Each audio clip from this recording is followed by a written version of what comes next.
It's the last hour of trade on Wall Street, and this is how the markets are looking. The Dow was down very sharply at the beginning, but reversal of trend, now up more than 0.5%. One of the big stocks on the move, Apple, up 2.5%, along with other tech stocks. We will explain why, because the markets are moving, and these are the drivers of the day. Russia and China vow to join forces and even drop the dollar. FANG stocks rebound on the eve of Apple's big announcement. Apple's pulling up all the others. And the governor stays on. Mark Carney extends his term at the Bank of England. Live from the world's financial capital, New York City. It's Tuesday. It's September the 11th. I'm Richard Quest. I mean business.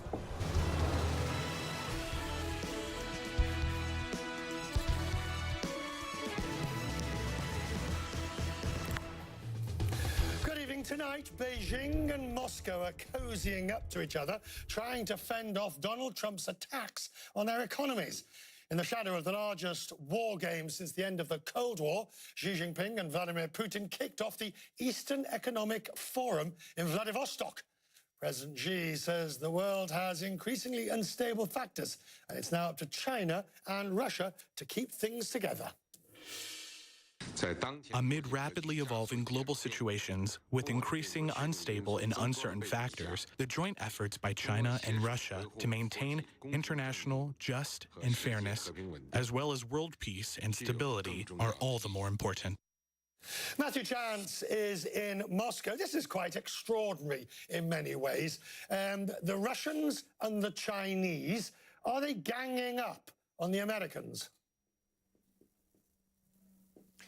Well, I think to a certain extent they are. It was extraordinary listening to that soundbite from Xi Jinping and worrying if we're depending on the Chinese and the Russians to ensure security and world peace.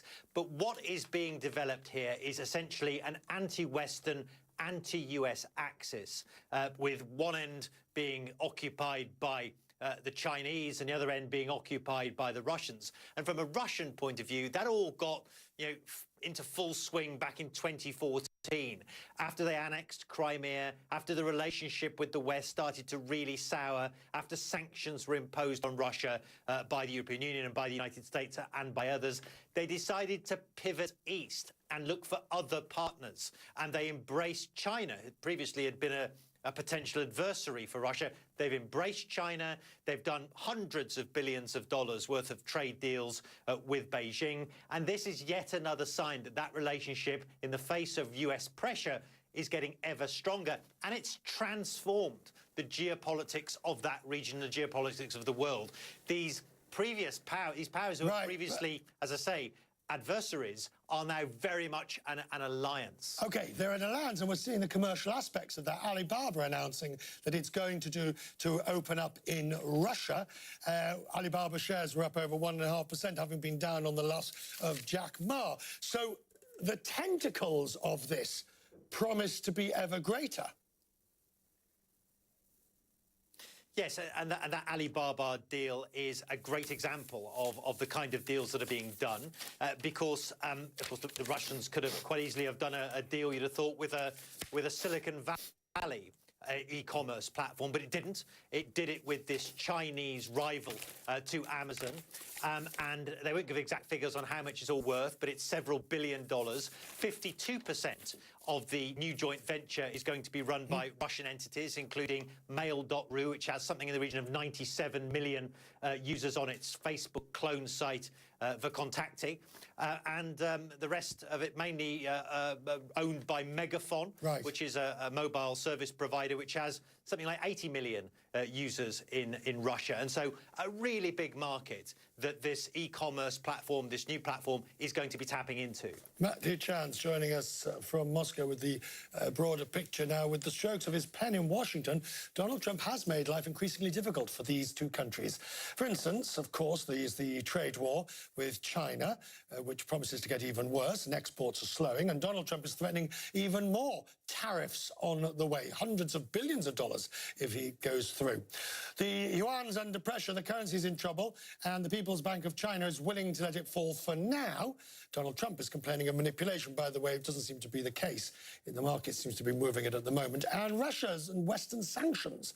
Vladimir Putin needs new economic allies, as while oil prices and the pressure of OPEC and wants oil lower prices from Donald Trump. But that, of course, would hurt Russia. This is fascinating for Fareed Zakaria joining me. It's fascinating because these two countries are not naturally allies. They are not naturally allies, but the central issue on which they are allied is the out-of-control power and role of the United States, and particularly the role of the dollar. Let's remember, the United States is the world's superpower now on two dimensions, military and the role of the dollar. The dollar has become the global currency. The reason when the United States pulled out of the Iran deal, it cratered the Iranian economy, is they can't do business with Total, they can't do business with the South Koreans, because everything gets priced in dollars. That has to go through New York. It has to clear the Fed window. What Russia and China are saying is, we want a new system. We don't want the dollar to be the supreme. And here's the most dangerous part about it. Because of the way Donald Trump has unilaterally and arbitrarily used the power of the dollar, the Germans, the French are sympathetic to this view. The German foreign minister said, we need a European alternative to the SWIFT payment system, which is essentially, again, the dollar-based system. The dollar, I think you would agree, though, remains the world's major and dominant reserve currency, as long as there is a single monetary policy, the Fed. Well, here's the paradox. Every other area of the world, we are seeing multipolarity. That is, right. More and more countries are growing. They're becoming more important. Percentage of global GDP. China has gone from 1% to 15%. The one area where, even though America's weight in the world economy has actually decreased over the last decade, the dollar has increased in power. The dollar has increased in power because you need a common currency. But you need a common currency with an element of stability and virtually total integrity. Precisely. And, you've got, okay, so the euro has it starting to get that through the ECB, right. But it's still a fragmentation of the various members of the eurozone. Nobody would suggest the ruble or the yuan has the level of integrity from an independent central bank. So you're pointing out all the reasons why the dollar has become dominant. But it is also causing a great deal of unease. Give you an example. When BNP Paribas gets fined by a local regulator in New York, $8 billion, I think it was, they had to pay because you can't operate in global markets if you run afoul of the dollar. But people view this as arbitrary, capricious, and Trump's pulling out of the Iran deal had a much bigger effect than people realize. The Germans are now talking about an alternative to the dollar. The Chinese and the Russians are. It's an uphill battle. I agree with you, Richard, but you shouldn't abuse your power in a way that invites people to start looking for alternatives. This is one of the foundations of American superpower. All right, so my enemy's enemy is my friend, we could arguably say, with Russia and China. But do the two eventually come to blows or at least fall out? And if they do, what would it be over? I tend to think not, and I'll tell you why. They're no longer equal in any sense. China is vastly the most superior power. The Russians realize that. They accept that? I think they do. I think that they won't say that. They're a proud country. But if you look at the nature of the deals, it's absolutely, look, China is now the largest economy in the world. The Russian economy is, I think, roughly the size of the Netherlands economy. This is a question of big brother eating smaller brother. Great to have you. Thank you, sir. Pleasure. Thank you. And the markets, the US markets, the Dow is hanging on to its gains during the final hour of trade. It's up 138 points. That low point at the beginning, by the way, it was down as much as 162. So you're looking at a point swing there of well over 260 odd points over the course of the day. We're still about 2.33% off its all-time high. In Europe, only French shares managed to gain, slowly climbing higher. The CAC 40 was up, everybody else was down. The FTSE traded lower, managed to stem the losses by the close. The spirits were lifted by news from Britain's central bank, where Theresa May be facing rumours of a leadership channels from Boris Johnson. There's no question over who will be leading the Bank of England through Brexit. Mark Carney confirmed he's staying on as governor until 2020. The Chancellor of the Exchequer, Philip Hammond, says that Carney will provide some much-needed stability.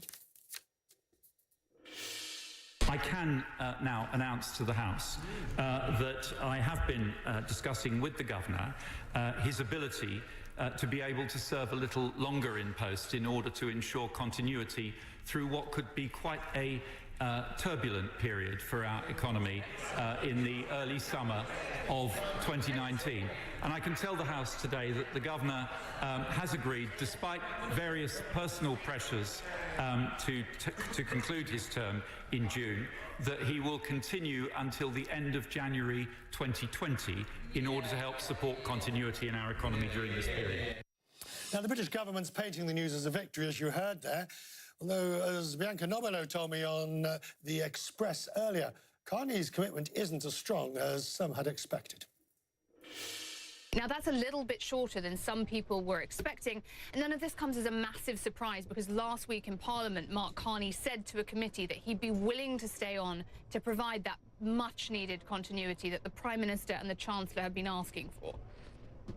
Bianca, why does it matter that he stays for an extra 7 months? At the time when he announced the earlier date, there was a lot of fuss about that, but he did say, look, I will have seen us through to the date at which the country leaves and any transitional period comes into effect.